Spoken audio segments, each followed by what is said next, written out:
Welcome. If you've been trying to control who can comment on your Instagram posts using your PC, you're in the right place. With the latest Instagram web update, it's now super easy to allow comments only from people you follow.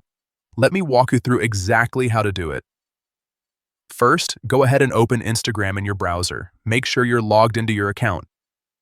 Once you're on the main page, look down to the bottom left corner of your screen.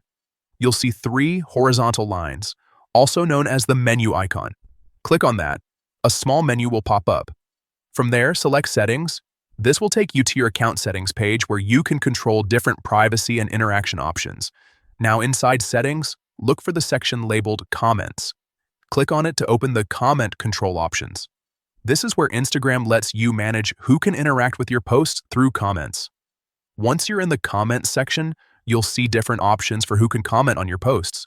Find the option that allows you to choose who can comment and then select people you follow.